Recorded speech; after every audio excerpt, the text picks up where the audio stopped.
Oke cuy, balik lagi di channel Hanime. Di video kali ini kita akan melanjutkan alur cerita dari Donghua Battle Through Raven Season 5 episode ke-141. Oke, sebelum masuk ke episode terbarunya, kita flashback dulu bentar ke episode sebelumnya.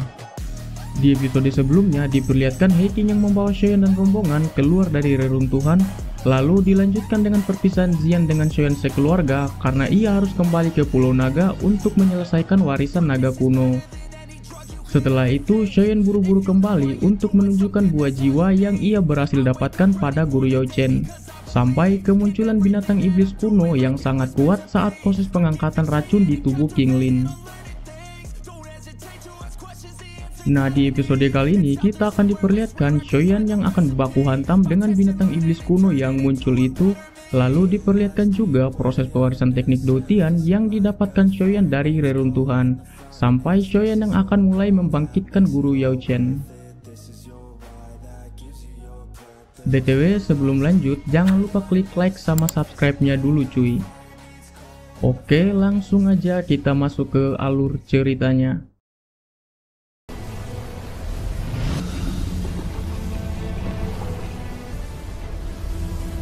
Merasakan aura yang sangat ganas dan ular itu akan menyerangnya, Shoyan langsung mengaktifkan langkah 3000 petir. Namun, bahkan setelah mengaktifkan langkah 3000 petir, kecepatan Shoyan masih bisa disusul oleh ular tersebut.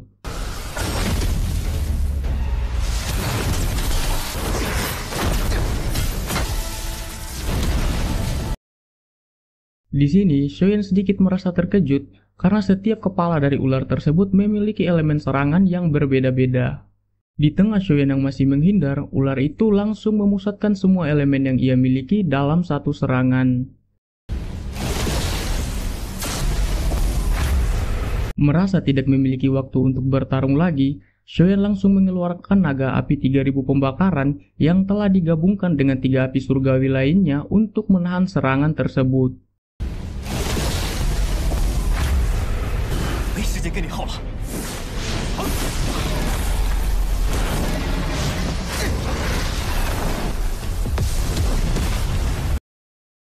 Karena efek ledakan tersebut membuat King Lin terbangun dari tidurnya.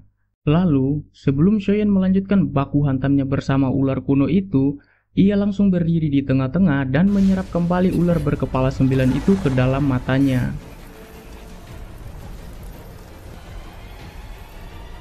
Setelah itu, King Lin yang masih kelelahan ingin pingsan lagi, akan tetapi Shoyan buru-buru membantunya. Di sini Shoyan sedikit terkejut karena sisa racun yang masih ada di dalam tubuh King Lin sudah menghilang sepenuhnya berkat ular berkepala 9.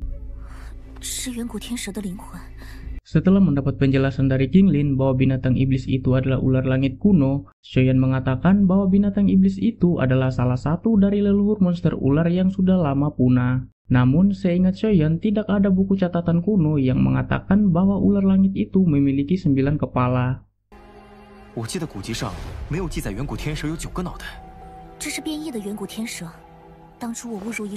Lalu, King Lin menjelaskan bahwa ular langit kuno itu telah berevolusi dan memberitahu kalau ia mendapatkan binatang itu saat dirinya tidak sengaja memasuki pegunungan kuno yang di dalamnya terdapat kerangka dari ular langit kuno.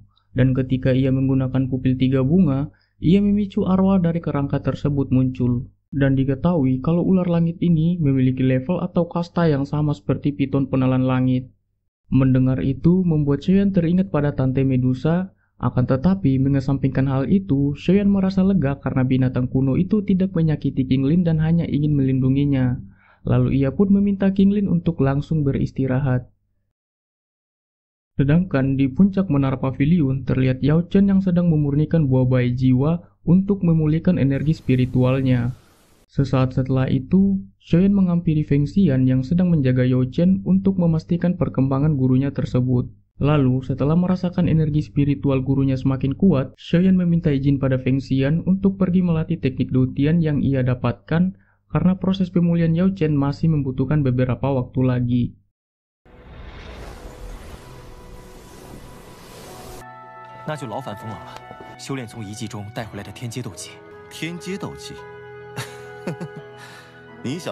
Di dalam sebuah ruangan, terlihat Shoyan yang sudah memulai proses pelatihannya, Akan tetapi, kekuatan spiritual Shoyan tidak bisa menembus bagian dalam dari tulang yang menyimpan teknik Dou tersebut. Oleh karena itu, Shoyan berinisiatif untuk langsung membakarnya dengan api surgawi.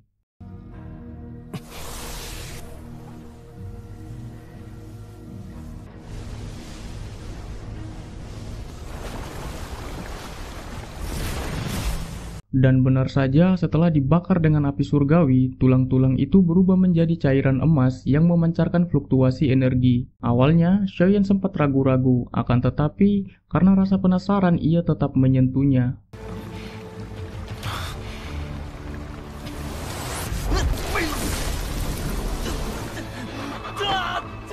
Shoyan merasakan tangan dan kepalanya ingin hancur karena cairan itu masuk dan menyebar melalui pembuluh darahnya. Hingga akhirnya kesadaran spiritual Shoyan dibawa masuk ke dalam ruang memori yang menyimpan rahasia dari teknik Dou Tian tersebut.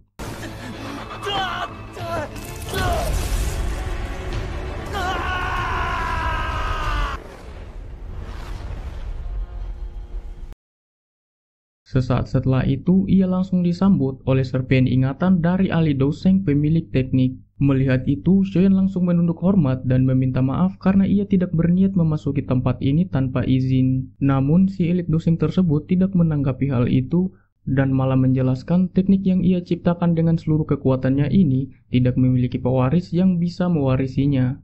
Dan berhubung Shoyan telah mengetahui dan memahami aturannya, ia mewarisi teknik ini kepada Shoyan dan berharap Shoyan bisa mempopulerkan kembali jurus tempur yang terlupakan ini.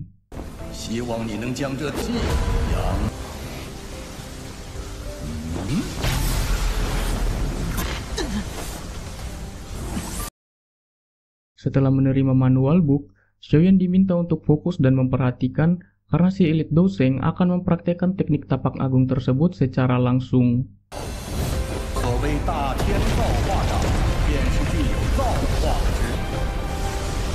Dan dijelaskan tapak agung ini terdiri dari 3 tapak, yaitu tapak pertama yang dapat mendorong pegunungan, tapak kedua dapat memindahkan sungai dan laut, dan tapak ketiga dapat membalikan matahari dan bulan.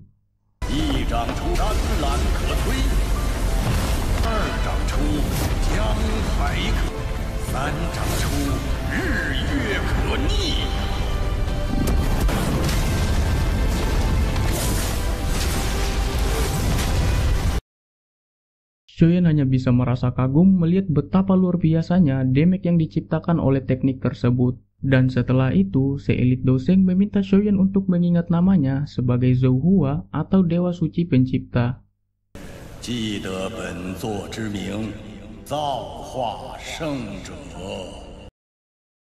Sebelum berpisah, Shoyan menunduk hormat dan berjanji akan membuat tapak pencipta agung dikenal oleh semua orang. Setelah tersadar, Shoyan berjanji akan menuntaskan dendamnya pada Zaixing menggunakan teknik ini di pertemuan mereka selanjutnya. Sesaat setelah itu, Shoyan merasakan fluktuasi energi kuat dari tempat pemulihan Yao Chen. Hal itu membuatnya buru-buru ke sana. Setibanya di sana, Shoyan melihat gurunya yang telah menyelesaikan proses pemulihan, dan saat ini energi spiritual Yao Chen telah kembali seperti semula. Awalnya, Yao Chen meminta muridnya itu untuk tidak terburu-buru karena bahan langka yang dibutuhkan belum tersedia. Namun, Yao Chen dibuat terkejut di mana Shoyan langsung menunjukkan 2 bahan yang sudah ia kumpulkan selama ini.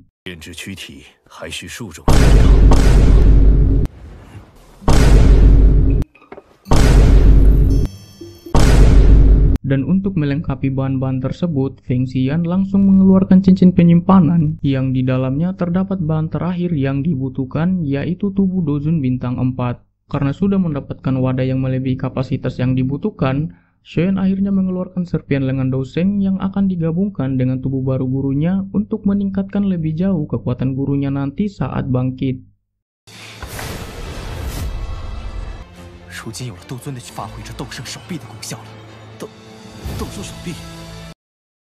Singkat cerita, proses pembangkitan Yao Chen pun akan segera dimulai. Di sini Shoyan dan gurunya meminta tolong kepada yang lain untuk menjaga tempat ini selama beberapa hari ke depan. Selain 4 Dozun ini yang akan menjaga menara batu, Feng Xian juga sudah memanggil semua tetua yang berada di luar paviliun untuk berjaga. Setelah persiapan dan keamanan sudah selesai, proses pemurnian tubuh yang akan menjadi wadah baru Yao Chen pun dimulai.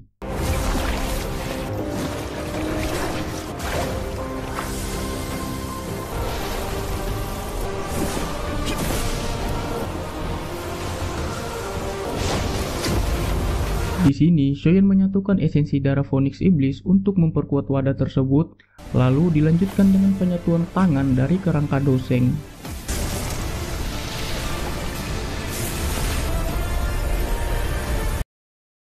Melihat itu, Yao Chen tidak bisa membayangkan penderitaan apa yang telah dialami muridnya itu demi mempersiapkan hari ini. Menatap kerangka yang menjadi wadah barunya, Yao Chen mengingat semua hal pahit yang ia alami.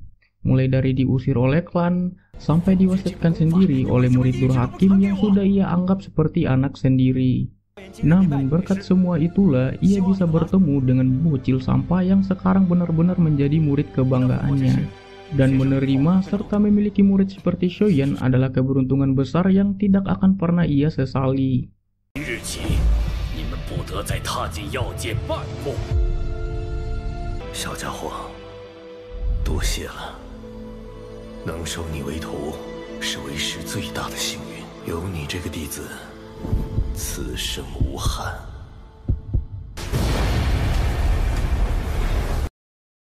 Di sisi lain, Shoyan yang melihat gurunya dalam kesakitan yang luar biasa merasa khawatir, akan tetapi Yao Chen meminta Shoyan untuk tetap tenang karena ia sudah pernah mengalami rasa sakit yang jauh lebih besar dari ini saat menelan api tulang dingin.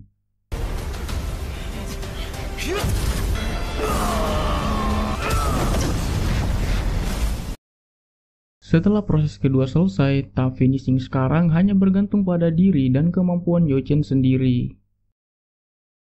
Sedangkan di kedalaman hutan terlihat anggota guild Aula Jiwa yang berkumpul untuk menyambut Tianjun ke-9 mereka dalam rangka penyerangan ke Pavilion Bintang Jatuh untuk menangkap Shoyan beserta gurunya yang telah menghancurkan cabang Aula Jiwa.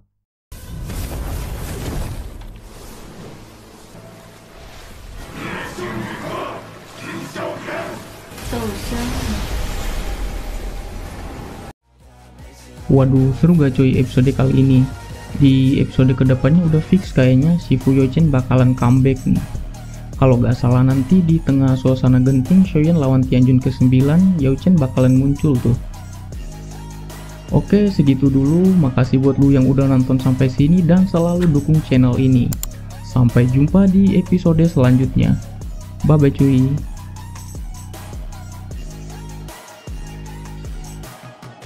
This is bad.